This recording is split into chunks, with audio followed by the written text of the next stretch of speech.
Hi everyone, welcome to government jobs अड्डा 24/7। आज हम लोग बात करने वाले हैं Sanjay Gandhi post graduate institute of medical sciences के द्वारा कई सारी पोस्ट निकाली गई हैं। ये पोस्ट कौन कौन सी होने वाली है, इनमें अप्लाई करने के लिए जो एप्लीकेशन फॉर्म है वो कब से शुरू होगा, और सबसे इंपॉर्टेंट है कि अगर आप इन पोस्ट के लिए अप्लाई करना चाहते हैं तो आपको जो एजुकेशन क्वालिफिकेशन होती है, जो शैक्षिक योग्यता है, वो कितनी चाहिए, आपकी एज क्राइटेरिया क्या होना चाहिए और क्या इसमें कोई एग्जाम होगा। ये सारी डिटेल हम लोग यहाँ पे डिस्कस करने वाले हैं। बहुत सारी पोस्ट आपको इसके अंदर मिलने वाली है, अलग अलग कैटेगरी, अलग अलग डिपार्टमेंट की पोस्ट आपको देखने को मिलेगी। स्टेनोग्राफर की यहाँ पे पोस्ट निकाली गई है, यहाँ पे आपको स्टोर कीपर की पोस्ट मिलने वाली है, हॉस्पिटल अटेंडेंट की पोस्ट है, और जो सबसे ज्यादा नंबर ऑफ पोस्ट होने वाला है वो आपको नर्सिंग ऑफिसर का देखने को मिलेगा। तो चलिए शुरुआत करते हैं हमारा सेशन, बट उससे पहले मैं आपको बता दूं कि इसका जो ऑफिशियल नोटिस है वो आपको कहाँ मिलेगा। तो आपने क्या करना है, आपने Sanjay Gandhi post graduate institute of medical sciences की ऑफिशियल वेबसाइट पे जाना है। इनमें आपको एक रिक्रूटमेंट का कॉलम मिलेगा, आप जाएंगे करंट ओपनिंग पे, और जैसे ही आप करंट ओपनिंग पे जाएंगे, जो सेकंड वाला है ये है एडवर्टाइजमेंट, ये जारी किया गया था 13 जून को। तो जैसे ही आप यहाँ पे इस एडवर्टाइजमेंट को डाउनलोड करोगे तो आपको एक इस तरीके का एडवर्टाइजमेंट देखने को मिलेगा जिसके अंदर कंप्लीट डिटेल्स दी गई हैं। तो चलिए इन्हीं डिटेल्स के बारे में हम लोग बात करने वाले हैं। तो यहाँ पे जो सारे इंपॉर्टेंट हाइलाइट्स है मैं आपके साथ शेयर करूंगी, अगर आप इन पोजीशंस के लिए अप्लाई करना चाहते हैं। पोस्ट कौन कौन सी होंगी, एजुकेशन क्वालिफिकेशन चाहिए, तो सारी चीजें हम लोग, क्या अदर स्टेट के कैंडिडेट इन पोस्ट के लिए अप्लाई कर सकते हैं, तो सब कुछ डिस्कस करेंगे। तो यहाँ पे हम लोग रिक्रूटमेंट डिटेल्स की बात करेंगे। सबसे पहला पॉइंट आता है कि मैम एप्लीकेशन फॉर्म कब शुरू हो रहा है। तो यहाँ पे लिखा हुआ है कि जल्दी ही आपको इसका जो एप्लीकेशन फॉर्म है वो स्टार्ट कर दिया जाएगा। इट मीन अभी जो नोटिस जारी किया गया है ये आपको शॉर्ट नोटिस मिलने वाला है, जिसके अंदर बताया है कि कितनी पोस्ट लेकर आ रहे हैं और कौन कौन सी पोस्ट लेकर आ रहे हैं। एप्लीकेशन फॉर्म के लिए जो लिंक है वो जल्दी ही एक्टिव कर देंगे, और जैसे ही लिंक एक्टिवेट होगा मैं आपके लिए एक वीडियो लेकर आ जाऊंगी और उसमें आपको बता दिया जाएगा कि लिंक एक्टिवेट हो गया है, आप अप्लाई कर सकते हैं। तो इसके लिए आपको क्या करना होगा, आपको सबसे पहले गवर्नमेंट जॉब्स अड्डा 24/7 इस यूट्यूब चैनल को सब्सक्राइब करना होगा। आगे चलेंगे, एंड ये जो आपको पोस्ट देखने को मिलेंगी ये अलग अलग डिपार्टमेंट में पोस्ट मिलने वाली है। कौन कौन सी पोस्ट है, तो यहाँ पे हम लोग टोटल नंबर ऑफ पोस्ट की बात करेंगे जो कि आपको कैटेगरी वाइज भी दी गई है। सबसे पहले है नर्सिंग ऑफिसर। नर्सिंग ऑफिसर के अंदर जो पोस्ट है वो कुल मिला के 1200 दी गई है, और जो लेवल पे होने वाला है वो 7th के अकॉर्डिंग चलेगा। तो ये भी आप देख सकते हो कि बहुत अच्छा खासा लेवल पे यहाँ पे दिया जाएगा। ये ग्रुप बी की पोस्ट है। इसके अलावा जूनियर अकाउंट्स ऑफिसर की पोस्ट है, टेक्निकल ऑफिसर की पोस्ट है, न्यूक्लियर मेडिसिन टेक्नोलॉजिस्ट की पोस्ट है। नंबर ऑफ पोस्ट कितना है वो यहाँ पे आप देख सकते हैं। स्टोर कीपर में आपको 22 पोस्ट मिलने वाली, जो कि लेवल 6 के अकॉर्डिंग पेमेंट होगा, और ये ग्रुप सी की पोस्ट है। इसके अलावा स्टेनोग्राफर की अगर हम बात करेंगे तो इसके अंदर 64 पोस्ट टोटल निकाली गई है, जो कि लेवल 4 के अकॉर्डिंग पेमेंट किया जाएगा, और ये आपको ग्रुप सी की पोस्ट मिलने वाली है। तो यहाँ पे आप सारी पोस्ट देख सकते हैं। सीनियर एडमिनिस्ट्रेटिव असिस्टेंट की पोस्ट है, मेडिकल सोशल सर्विस ऑफिसर की पोस्ट है, इसके अलावा ड्राफ्ट्समैन, हॉस्पिटल अटेंडेंट। तो ये आपको कुल मिला के 11 अलग अलग डिपार्टमेंट के अंदर पोस्ट देखने को मिलेगी, और सबसे ज्यादा है नर्सिंग ऑफिसर की। अब आगे चलेंगे, फर्दर डिटेल्स की बात करेंगे। तो सवाल आता है कि मैम क्या इसके लिए एलिजिबिलिटी क्राइटेरिया होना चाहिए, कौन इसके लिए अप्लाई कर सकता है। तो बोला गया है वो सभी कैंडिडेट अप्लाई कर सकते हैं जिनका एलिजिबिलिटी क्राइटेरिया मैच होता है। अब दो तरीके का एलिजिबिलिटी क्राइटेरिया रहता है, यानी कि योग्यता की बात करो, एक होती है आपकी शैक्षिक योग्यता और दूसरी होती है एज। अगर आप दोनों ही योग्यता को पूर्ण कर पाते हैं या इस क्राइटेरिया में आते हैं तो आप इन पोजीशंस के लिए अप्लाई कर सकते हैं। नेक्स्ट यहाँ पे दिया हुआ है कि जो लोग रेगुलर एम्प्लॉयमेंट में हैं उनको नो ऑब्जेक्शन सर्टिफिकेट जो है ये सबमिट करना होगा अगर आप इन पोस्ट के लिए अप्लाई करना चाहते हैं। आगे चलेंगे, एप्लीकेशन फी कितनी रहेगी। तो एप्लीकेशन फॉर्म अभी जल्दी ही शुरू हो जाएंगे, शॉर्ट नोटिस है ये, बट जो अनरिजर्व कैटेगरी से है उनको 1180 रुपए का पेमेंट करना होगा। ओबीसी की बात करेंगे, ईडब्ल्यूएस की बात करेंगे, इनको भी 1100 का पेमेंट करना है।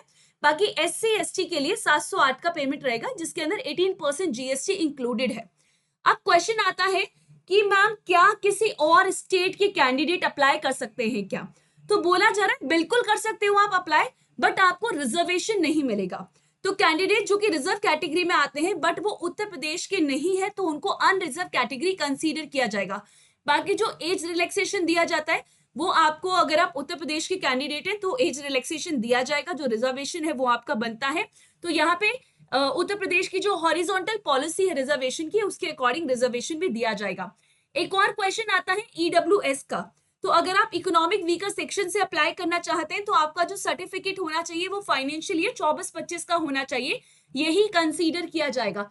तो अभी अभी आपके पास क्या है, टाइम है। अगर आप डॉक्यूमेंट्स अगर आपके पूरे नहीं है तो आप अभी अपने डॉक्यूमेंट्स बनवा सकते हो, क्योंकि एप्लीकेशन फॉर्म अभी शुरू होना बाकी है। आगे चलेंगे, फर्दर डिटेल्स की बात कर लेते हैं यहाँ पे हम लोग।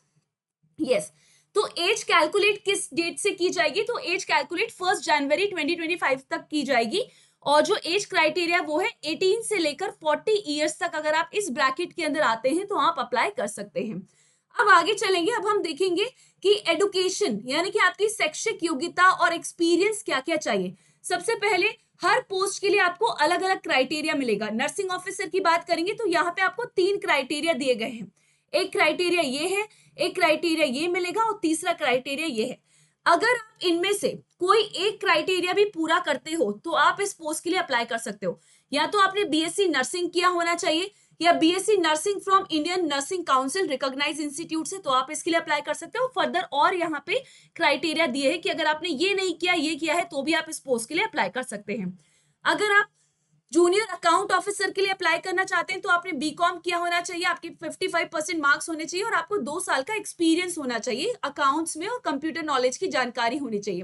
फर्दर टेक्निकल ऑफिसर्स के लिए जो एजुकेशन क्वालिफिकेशन है ये आपको देखने को मिलेगी।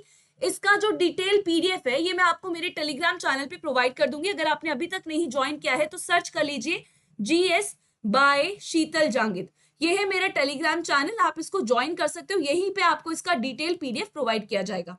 आगे चलेंगे फर्दर, यहाँ पे अगर आप स्टोर कीपर के लिए अप्लाई करना चाहते हैं तो बोला है कि अगर आपने ग्रेजुएशन की है तो भी बेटर है, पोस्ट ग्रेजुएशन की है, डिप्लोमा किया है तो भी आप इसके लिए अप्लाई कर सकते हैं। नेक्स्ट, अगर हम बाकी सीनियर एडमिनिस्ट्रेटिव असिस्टेंट की बात करें तो ग्रेजुएशन मांगी गई है, प्लस आपको नोटिंग और ड्राफ्टिंग की कंप्यूटर नॉलेज होनी चाहिए, टाइपिंग स्पीड चाहिए, इंग्लिश की इतनी और हिंदी की इतनी, किसी एक की आपकी होनी चाहिए, और 1 ईयर का एक्सपीरियंस होना चाहिए किसी गवर्नमेंट या पब्लिक सर्विस अंडरटेकिंग के अंदर। इसके अलावा अगर आप स्टेनोग्राफर की पोस्ट के लिए अप्लाई करना चाहते हैं तो आपने ग्रेजुएट किया होना चाहिए, यानी कि ग्रेजुएशन आपकी क्लियर होनी चाहिए। स्टेनोग्राफी स्पीड यहाँ पे मांगी गई है 80 WPM वर्ड पर मिनट इन हिंदी और इंग्लिश के लिए। टाइपिंग स्पीड आपकी इतनी होनी चाहिए, हिंदी इंग्लिश का अलग अलग यहाँ पे दिया हुआ है। और इसके अलावा बोला है कि आपको कंप्यूटर एप्लीकेशन की जानकारी होनी चाहिए, तो आप इस पोस्ट के लिए अप्लाई कर सकते हैं। आगे चलेंगे, फर्दर आपको ड्राफ्ट्समैन, हॉस्पिटल अटेंडेंट सबका मिल जाएगा। नेक्स्ट सवाल आता है कि मैम कैसे अप्लाई कर सकते हैं? तो मैंने इससे पहले भी बताया था कि आपको Sanjay Gandhi post graduate institute of medical sciences की ऑफिशियल वेबसाइट पे जाके अप्लाई ऑनलाइन करना होगा, बट अभी लिंक एक्टिवेट नहीं है। नेक्स्ट, क्या क्या डॉक्यूमेंट्स चाहिए? तो आपका जो रीसेंट कलर्ड फोटोग्राफ चाहिए, जो कि रीसेंट होना चाहिए, अभी का होना चाहिए। स्कैन सिग्नेचर चाहिए जिसका साइज ये होना चाहिए। ईमेल, वैलिड और मोबाइल नंबर आपका सही होना चाहिए। इसके अलावा स्कैन्ड इमेज ऑफ मार्कशीट, जो भी डॉक्यूमेंट्स मांगे गए हैं उनका आपके पास स्कैन्ड होना चाहिए, ठीक है, कंप्यूटर में होने चाहिए या डेस्कटॉप में होने चाहिए। इसके अलावा अगर आप कोई कैटेगरी होल्डर है तो उसका सर्टिफिकेट भी आपके पास रेडी होना चाहिए। ये यहाँ पे जो डॉक्यूमेंट्स है वो आपको चाहेंगे जब आप एप्लीकेशन फॉर्म फिल करेंगे। आगे चलेंगे, फर्दर आप देख लेते हैं एग्जाम के बारे में कि क्या मैम इसका कोई एग्जाम होगा। बिल्कुल, तो यहाँ पे एग्जाम करवाया जाएगा। हर पोस्ट के लिए एक कॉमन रिक्रूटमेंट टेस्ट होगा, ठीक है, तो ऑल पोस्ट के लिए एक कॉमन रिक्रूटमेंट टेस्ट करवाया जाएगा। अब ये जो टेस्ट होगा इसके अंदर डोमेन स्पेसिफिक नॉलेज होगी, ठीक है, इसमें आपको रीजनिंग के क्वेश्चन, जीके के क्वेश्चन, क्वांट्स के, ये हिंदी इंग्लिश के क्वेश्चन आपको देखने को मिलेंगे।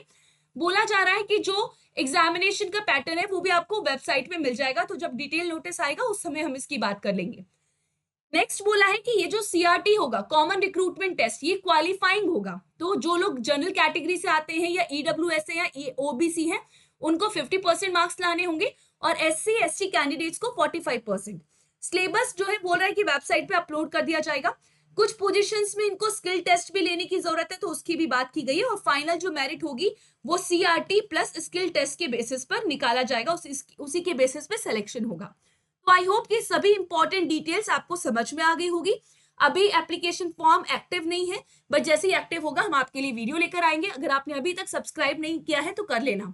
अगर आप अड्डा 24/7 के साथ जुड़ना चाहते हैं, अपनी तैयारी करना चाहते हैं, तो आप अड्डा 24/7 की वेबसाइट पे जाके नर्सिंग कैटेगरी में आप जाकर एनरोल कर सकते हैं। नर्सिंग महापैक में यहाँ पे आपको नर्सिंग कैटेगरी मिलेगी। जैसे आप इस पे क्लिक करेंगे ऊपर आपको नर्सिंग महापैक मिलेगा।